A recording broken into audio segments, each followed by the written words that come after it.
আমাদের ই-শেখা ইউটিউব চ্যানেলটিতে তোমাকে স্বাগত জানাই।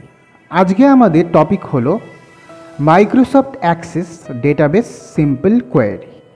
তাহলে দেরি না করে চলো শুরু করা যাক।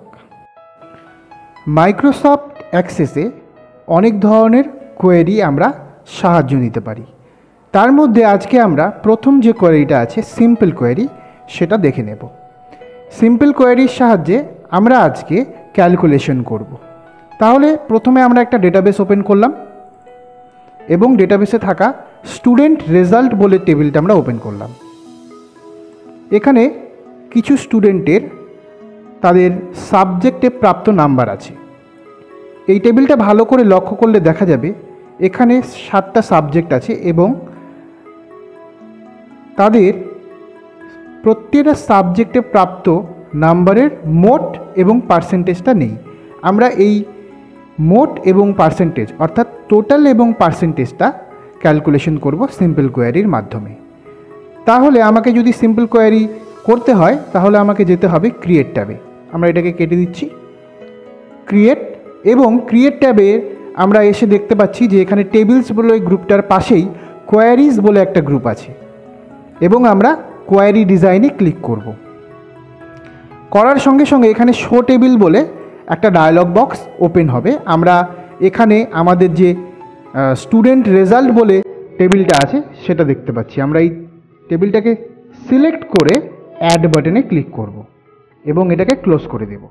এখানে আমরা এই যে কোয়েরিটা করব, যেহেতু আমরা এখানে ক্যালকুলেশন করব, তার জন্য যে যে ফিল্ডগুলো আমার দরকার সেই ফিল্ডগুলোকে আমরা অ্যাড করব। তার জন্য আমার স্টুডেন্ট নেমের দরকার, ফাদার্স নেমের দরকার,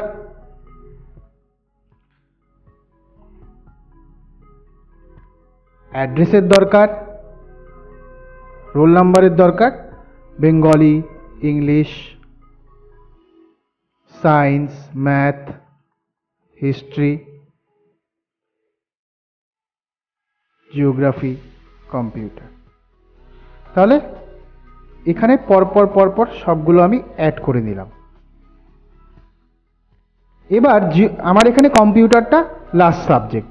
এরপরে এই ফাঁকা জায়গায় এসে আমি এর উপরে রাইট ক্লিক করে জুম অপশনটিতে ক্লিক করব এবং এখানে নতুন একটা ফিল্ড অ্যাড করব যার নাম টোটাল। এবার আমি কোয়েরিটা লিখব।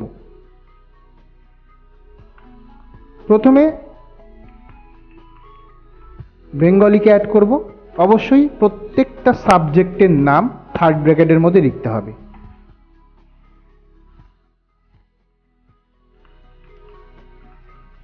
English,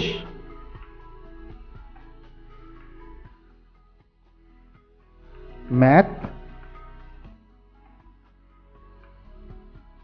history,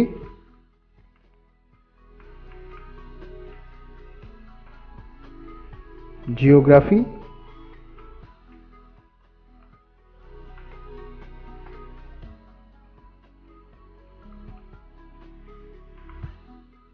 computer.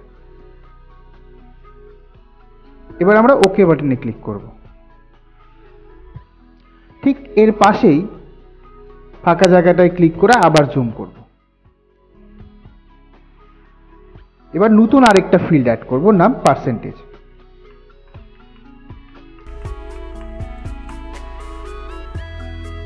পার্সেন্টেজ বের করতে হলে আমার পরীক্ষাটা কতর মধ্যে হচ্ছে সেটা জানতে হবে। তাহলে পরীক্ষাতে সাবজেক্ট হচ্ছে 7টা, তার জন্য 700তে পরীক্ষা। টোটাল ইন্টু 100 ডিভাইডেড বাই 700 দিয়ে আমরা ওকে করলাম। এবার কোয়েরি টাইপ, আমি আগেই বলেছিলাম যে আমরা এখানে অনেকগুলো কোয়েরি ইউজ করতে পারি। তার মধ্যে প্রথম যে সিলেক্ট লেখা আছে এটাই সিম্পল কোয়েরি। আমরা এখানে ক্লিক করলাম, করে এবার এটাকে সেভ করব। নাম দেব কোয়েরি এবং ওকে করব।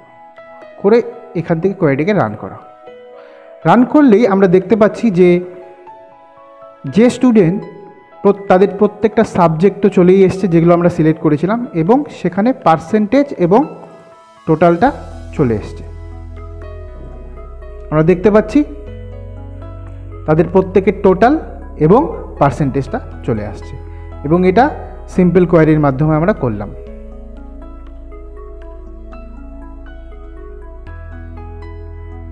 যদি তোমাদের আমাদের এই ভিডিওটা ভালো লেগে থাকে তাহলে আমাদের ই-শেখা ইউটিউব চ্যানেলটিকে অবশ্যই সাবস্ক্রাইব করবে এবং সাবস্ক্রাইব বাটনের পাশে থাকা বেল আইকনটিতে ক্লিক করবে পরবর্তীতে নতুন নতুন ভিডিওগুলির নোটিফিকেশন পাওয়ার জন্য, এবং অবশ্যই লাইক, কমেন্ট এবং শেয়ার করতে ভুলবে না।